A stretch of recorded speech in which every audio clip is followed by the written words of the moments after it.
Welcome to this week's edition of the Webster Tarpley program here on Unbound Radio. Lots to talk about today. And the leading item, I would say, is the tendency of the Snowden snow job to collapse before the eyes of the world in an atmosphere of increasing skepticism. And believe me, it is high time that one of these CIA limited hangout psyops collapsed, that it were defeated. And that seems to be what we may have within reach, that this character will face his future amidst a climate of general indifference. Indeed, he would be very well advised to take the generous offer from Russian President Putin to live peacefully in Moscow and to stop his limited hangout psychological warfare operation. Stop trying to make trouble between the United States and Russia. Stop trying to make trouble between the United States and China. And above all, stop trying to push Obama into the Syrian war, because that, as we have been pointing out, is indeed the issue. In the course of the last week, we had Putin saying that this whole Snowden affair is like trying to shear a pig.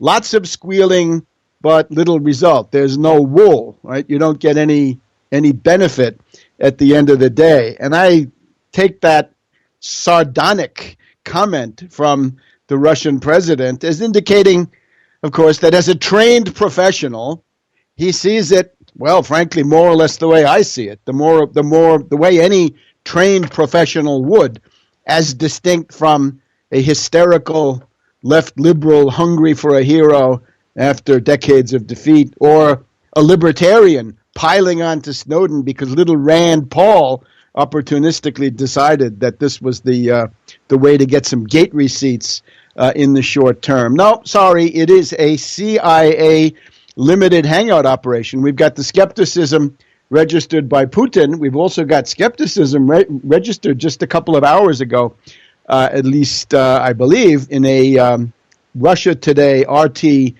Spanish language interview, of course, with the Venezuelan president, Maduro, who was visiting Moscow and who advanced the idea in this very interesting interview that Snowden is manipulated. Well, that is a very elegant way, I guess, to put it.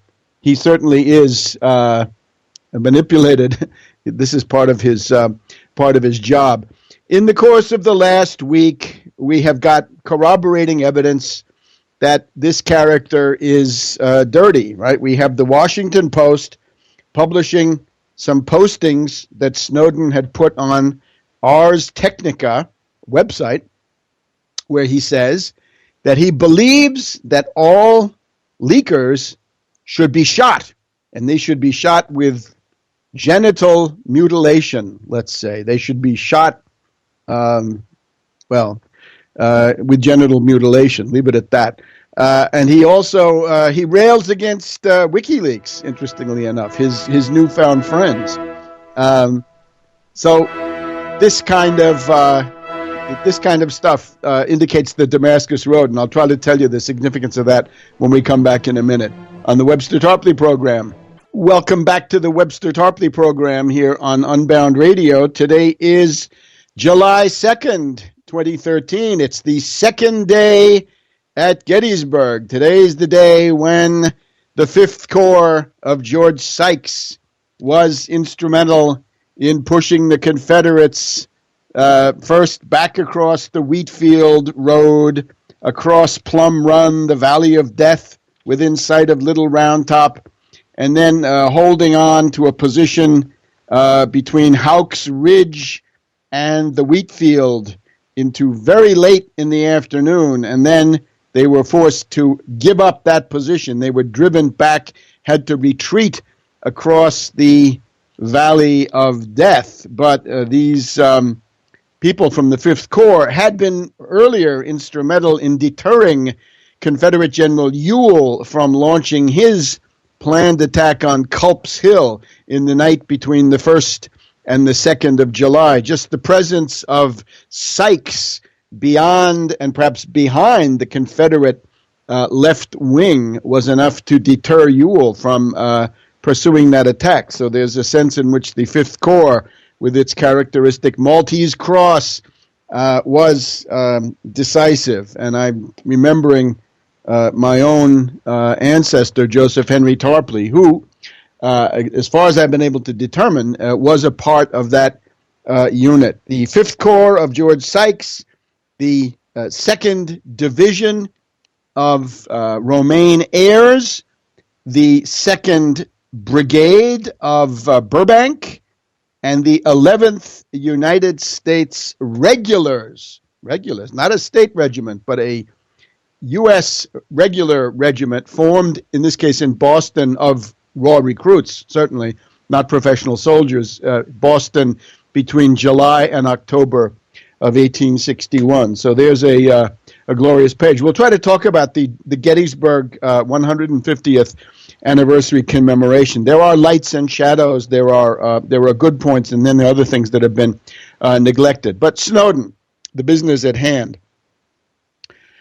The main goal of agitation at the moment must be to stop the attack on Syria, a vast general war in the Middle East, leading to God knows what.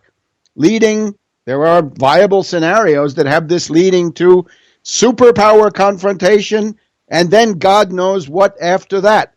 And I'm not in the business of loading on hysterical adjectives or preaching that the sky is falling, but that is an unlimited catastrophe that might well ensue. So the mobilization has to be hands off Syria, keep out of Syria, stop the war in Syria. But somehow, some people who didn't seem to care too much about 9/11 in the sense of getting the truth, they didn't really care if Afghanis were going to be killed, didn't care if Iraqis were being killed, they didn't care much if Libya was being bombed and 30 or 50,000 people killed, didn't care much if the U.S. and the British and the Israelis started a huge destabilization over in Syria, right, overthrew all the other governments in the Arab world. No, didn't care about that, but they care about their privacy. All right, fine. I guess it's, if you mobilize for anything, it's this. But the problem is that when we look at this cast of characters, the London Guardian slandered me not so many years ago on the issue of 9/11 truth. Also covered me, right? There are different factions. I mean, Charlie Skelton is there. Charlie Skelton's a fine fellow, but I'm afraid he's the minority, right? And the people who make that paper from day to day more or less express the views of the left wing of British intelligence, right there. They reflect the outlook of the left wing of MI6, and that is a bad deal. So they, along with Glenn Greenwald, what do we know about Glenn Greenwald? Glenn Greenwald supported the Iraq war during the entire relevant time. He might have turned against it when Obama came on the scene, but during the hot years of 04, 05, 06, perhaps into 07, Glenn Greenwald, not a peep against the Iraq war, and not a peep against Bush and Cheney. He basically abdicated to the superior judgment of Bush and Cheney. And his hostility to 9/11 truth was always there and expressed primarily in his embrace of the blowback thesis, and then that was it. Glenn Greenwald, who wrote these two articles that projected Snowden into the firmament of fame back on the 5th and 6th of June, about a month ago now, Glenn Greenwald is also reported to be an investor in a what can we say, a pornographic enterprise in Brazil, about which the details are apparently on the internet. So that's according to published reports. And then we look at Snowden, somebody who wanted to join the special forces as a killer in 2004 and go to Iraq and kill people to make them free. And then in 2009 voiced his feeling that the whistleblowers should be executed. They should be shot with genital mutilation in the process. So what can we make of this? Well, remember, let's repeat it again. The conceptual approach is that there are 5 giveaways. There may be more, but these 5 generally suffice to do the job. The leaker, be it Ellsberg, Assange, or Snowden, becomes an immediate media darling. Now, as we're seeing now, the affection can then cool, but at the beginning, the launch phase of this thing is the media darling, right? The papers all lined up to print the Pentagon Papers. Assange had this media cartel of 5 or 6 of the top international newspapers, Le Monde and Der Spiegel and the New York Times and the Guardian, El País, I guess, on and on. He had all that. And then with Snowden, it was essentially the entire world media. So, an immediate media darling. The second point is, they don't tell you anything new. I'm sorry, he still has not told us anything new. If you were following Echelon back under Clinton, not even under Bush, but Echelon, the Anglo-Saxon conspiracy, right? The US, the British, Canada, Australia, New Zealand, and how that was spying on Europe, well, then you know all this stuff about the US spying on Germany and so forth. So there's nothing new. There's nothing new in the Pentagon Papers that wasn't in the French press. And there's nothing new with Assange that was not already known. He added some pictures, that's true. The emotional shock of seeing the film of the atrocity is greater than reading an account, that's for sure. But other than that, nothing is added in terms of the factual picture. So with Assange, you got a whole series of things that you already knew. And you don't need to bow down and grovel for Assange because you knew all that stuff. You knew about Echelon. You knew about Trailblazer. You knew about warrantless wiretaps, the National Security Agency and the CIA. You knew, or you should have known. If you didn't know, I'm afraid you have to examine your conscience or your intelligence quotient or something similar. So that's number 2. Number 3 is we don't learn anything from these people about the really big covert operations of the age. We don't learn anything about the Kennedy assassination or about 9/11 or about the Gulf of Tonkin incident or about the Arab Spring or about the attack on Libya or the attack on Syria or other plans. No. And the only people who get hurt in this are people that are on the CIA hit list, right? No Israeli, U.S., or British politician has been damaged in the least by this. Remember, at the end of 2011, it was Hillary Clinton's media advisor who told France 24 that no problems had been generated for the State Department by Assange because all his leak showed was the State Department doing good around the world, right? It was an advertisement for the State Department, and that is what Paolo Sarpi wrote about in 1620, the essay, it's a report to the Venetian Senate, Confutar Scritture Malediche, how you confute, how you refute slanderous writings. And you do it by saying something good while pretending to say something bad.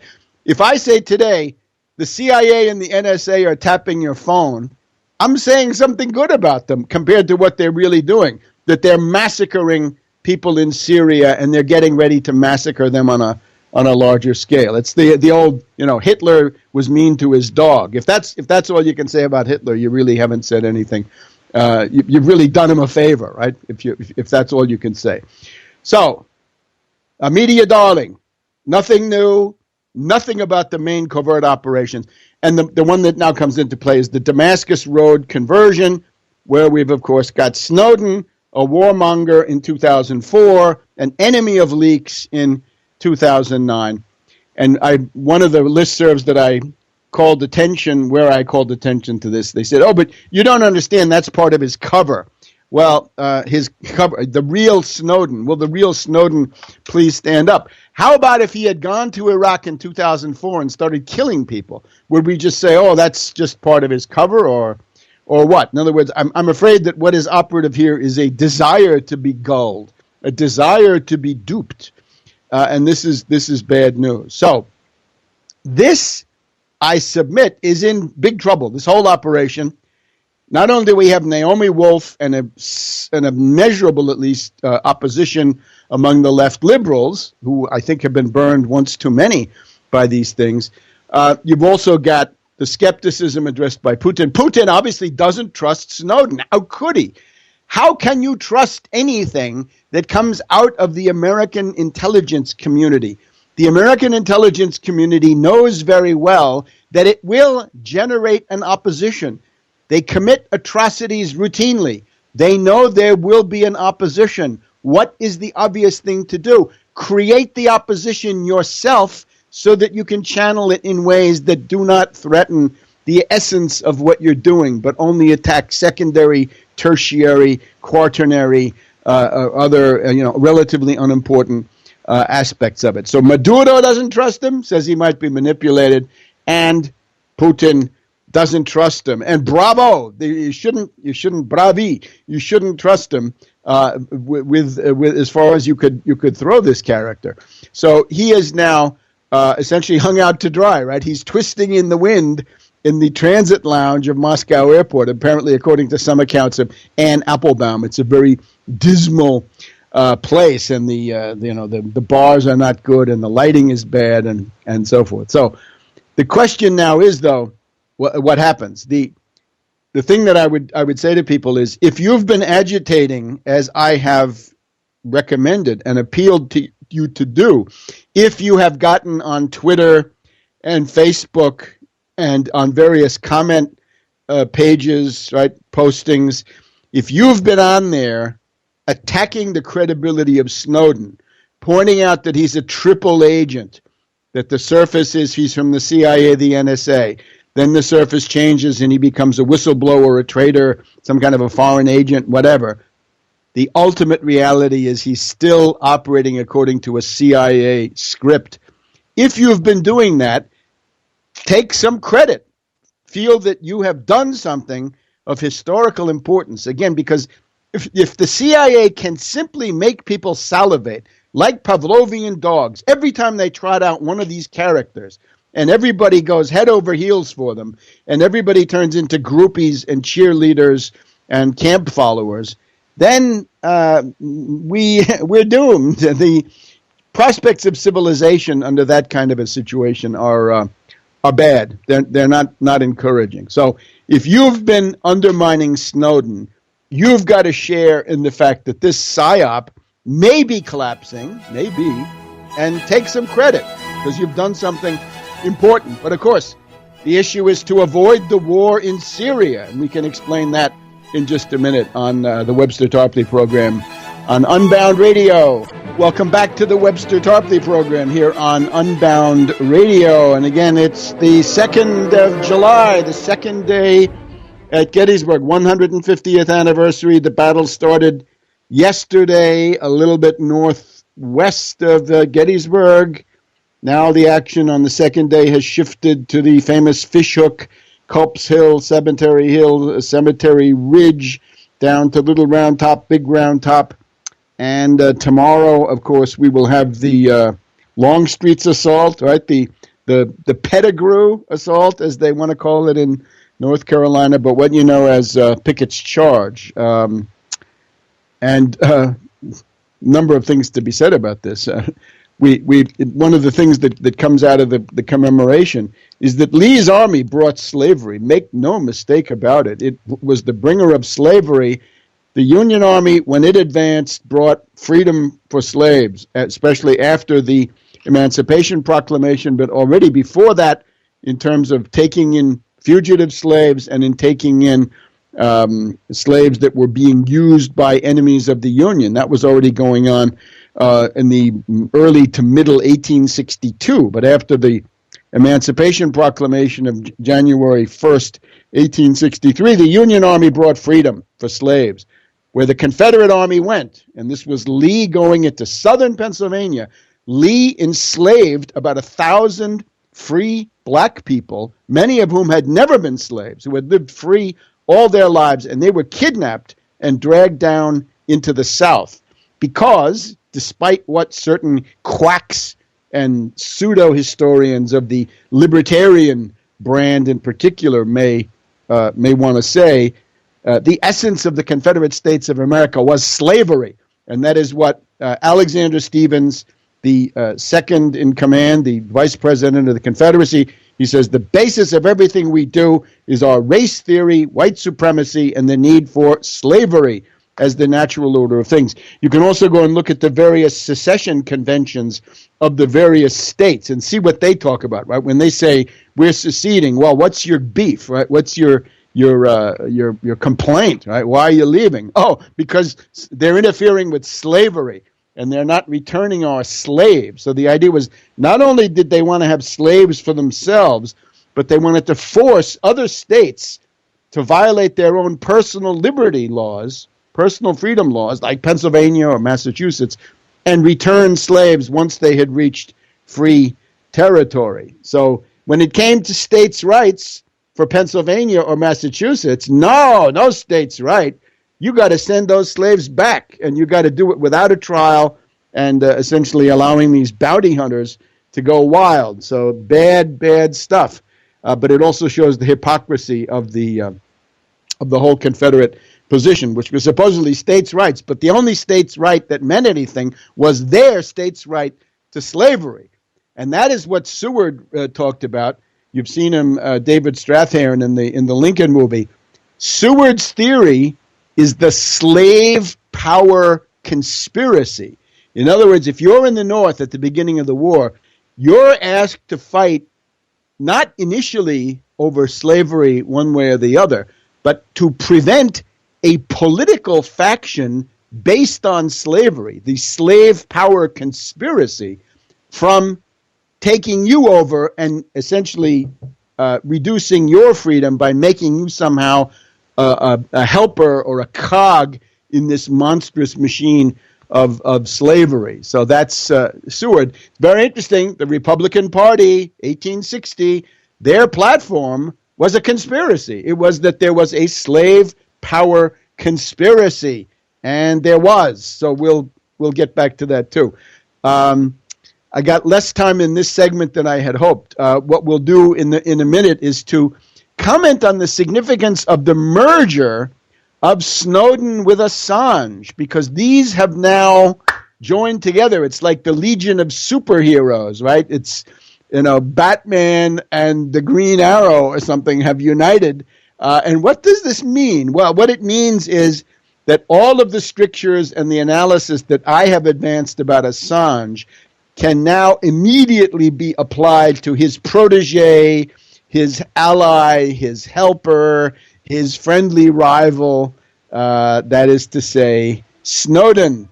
So we'll be looking at the Assange-Snowden or Snowden-Assange tandem and what this means. And it goes back to Cass Sunstein and the concept of cognitive infiltration, because that's what it's all based on. And we'll be back in a minute on the Webster Tarpley program here on Unbound Radio.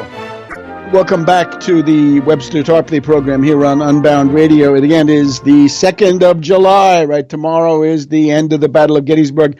And on 3rd to the 4th of July, we have the surrender of Vicksburg, when, as Lincoln said, the father of waters once more flows unvexed to the sea, unvexed by slavery, secessionism, and other factors.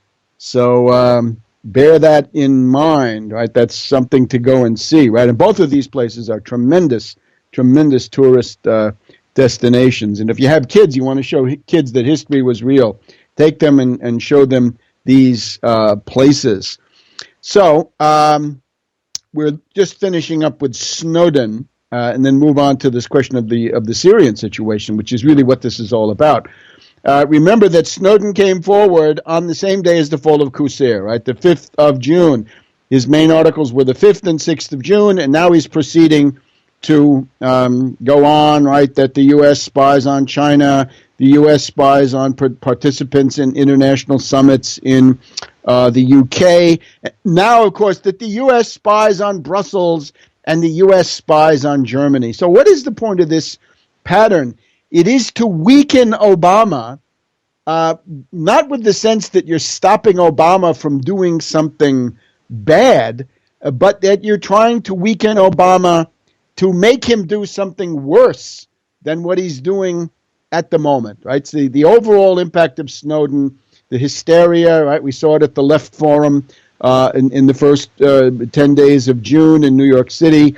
A hysterical commitment, once again, to people who have no heroes. They've been looking to Noam Chomsky for 30 or 40 years as their hero. This gets you nowhere. They're hungry, thirsty. They have a hysterical desire to find a hero. So they think they found it with Glenn Greenwald and Snowden. And I'm sorry, this will not do. And as a matter of fact, this guarantees defeat. So Obama, according to one probably doctored but maybe accurate poll, lost 18% of his youth support, right? Hits him really where it hurts. Because you couldn't do this to a Republican, because Republicans care little about this stuff in general. And now the stuff with Germany, so you're screwing up Obama's foreign support, right? Germany in particular was a huge reservoir of hysterical acolytes for Obama. But the point of all this is, you're not doing it to neutralize Obama as a force of evil, but the goal of the operation is to undermine him and weaken him so that he will have no choice but to order the attack on Syria, the bombing of Syria. Yes, it goes together with the fact that Assange, remember, WikiLeaks was announced in the pages of the Washington Post in the beginning of 2007, the article Brave New Wiki World by Cass Sunstein. Cass Sunstein also wrote then in a separate article in a journal, the need for the cognitive infiltration and disruption of social movements and bodies of opinion that do not accept the official U.S. government accounts of these events. And those government accounts, of course, are dictated by the financier faction in Wall Street, which is where the actual initiative for these things lies. So we can now say that Assange, the practitioner of cognitive disruption and cognitive infiltration, has now merged his forces with those of Snowden. The more recent example, perhaps there's envy at work, but these are now essentially the same thing. So it is also important to hang on to this fact, right? You cannot continue with politics as usual when there has been an attempted coup d'etat, and I'm sorry, there was an attempted coup d'etat. On the afternoon of June 12th, very documented article by Jeffrey Goldberg on Bloomberg News, there was an attempt by John Forbes Kerry of Skull and Bones to launch the bombing. And I've mentioned before, the tradition is Kissinger back in October 1973 put the U.S. on nuclear alert worldwide without asking Nixon. Nixon was asleep. And even more dramatic, Al Gore in March of 1999 launched the bombing, ordered the bombing of Serbia to begin to prevent a peaceful solution which was being brought by the Russian Prime Minister Primakov. So this is real. And there are a couple of articles. One article in particular argues that, oh no, this is not true. The overtone is that it's an invention of the Israelis, that this whole story never existed, that the Israelis are trying to make Obama look bad. No, I don't see it that way at all. Goldberg is writing because he wants this to happen, and he's trying to show people how it could have happened, but it was stopped, and who should be blamed. In other words, it's a hit piece. He's saying we have this wonderful John Forbes Kerry of Skull and Bones who wanted to start the bombing. That's the Skull and Bones tradition. But he was stopped by this awful General Dempsey of those, military hacks and bureaucrats at the Pentagon who also seem to be cozied up to Obama, right? They're willing to go with Obama against the hegemonic Petraeus clique. So don't believe that crap.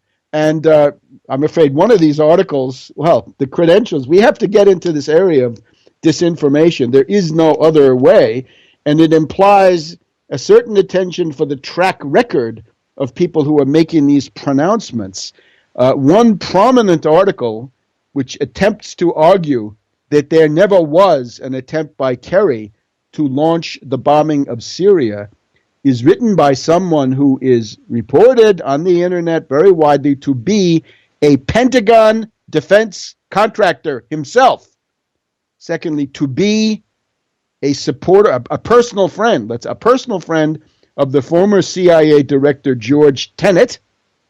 And thirdly, somebody who believes in the existence of flying saucers and extraterrestrial powers. He's even on record as saying that the United States has treaties with extraterrestrial powers. And whether this was Kissinger or not, I still can't figure out, doing the negotiating with the men from Mars. And that there's an entire underground civilization underneath the United States that we don't see and which is being kept from us. And I'm sorry, as soon as you come with the flying saucer stuff, or the lizard brains for that matter, you have discredited yourself to the point where your point of view really means nothing unless you can bring some pretty heavy-duty documents, which in this case you cannot do. So we've got all kinds of disinformation, right? We've got another website that operates at high temperature that says there's a backdoor deal between Putin and Obama to betray Syria. I see no signs of it. There's another website that did nothing to stop Obama from becoming president, but 2 months after he'd gotten there, decided he was a new Hitler and then painted a mustache on him. We got other websites that essentially say, yeah, it's true that Snowden makes the war with Syria more likely, but we should support him anyway because he's subjectively honest. I'm afraid that has everything to do with little Rand Paul having bought into Snowden for obvious opportunistic gate receipts reasons. So you really got to watch out. And again, my analysis is there for you to evaluate. Also, over time, because a lot of these things will come out. The question is, it's better to get it quicker than later. So, if Snowden is collapsing, if this psyop, this limited hangout, is in the process of collapsing amidst general skepticism and indifference, this is a very good thing. Do everything you can to accelerate and guarantee the completion of this process. But here's the other thing, of course, that the longer the bombing of Syria can be delayed, then the better the chance that the Syrian government can restore order, can restore the legal government in the parts of the country that have been hijacked, taken over, conquered by these death squads, by these lunatics with their benighted Dark Ages concept of human nature and of administration and everything else. And the word we're getting from Syria is a continuous process of smaller localities that are being conquered by the Syrian army. I won't try to go into some of these places because the names themselves are not going to be meaningful to a broader international audience. But these are each one of these key villages, right? There was one this morning where the fighting had gone on for months, and the Syrian army has now taken over. So there's a feeling of resignation which is growing among the enemies of Syria. At the same time, we've got Kerry sabotaging the Geneva conference. He claims that he wants it, but his latest word was that there's no possibility of having a peace conference in Geneva before September, right? It was supposed to be June. June is gone. Then it was supposed to be July. Well, we're in July. No, says Kerry, we can't have it during the summer. Why not? I guess because they hope that they can somehow redress the military balance. And it is the task of civilized humanity to prevent that, because these people, the death squads, are terrorists. They are Al-Qaeda. They are Nusra. They are the Emirate of Iraq and the Levant. This is the people that have lived under this can't wait to get back under the Assad government, right? However problematic they might have found it before, it looks very good once they've had a good heavy dose of the death squads. So that is the situation. And that is why we oppose totalitarian measures. We're against wiretapping. We don't want the NSA and the CIA and so forth running wild. We don't believe in their theory of terrorism. We essentially reject the entire post 9/11 construct because we reject the 9/11 construct, right? There never was an attack coming from the outside, from anywhere outside. This was homegrown U.S. rogue network, Wall Street, and invisible government, parallel government, secret government, deep state, whatever you want to call it. The thing that brought you the Kennedy assassination, the Gulf of Tonkin, Iran Contra, and so forth. It was always them. And right now, the thing to look at is Petraeus. Again, contrast the lionization in the media of characters like Ellsberg, Assange, and our dear friend Snowden. Compare that to Michael Hastings. Now, Michael Hastings, we're getting more and more reports that Michael Hastings was interviewing Jill Kelly, the woman of Arab origin who was a socialite in the social circle around the Tampa Central Command, right, among the officers and the officers' wives and the kind of genteel life that they try to carry on. Somewhat anachronistic, but this is what they do. So Jill Kelly was there, and she was being interviewed by Michael Hastings.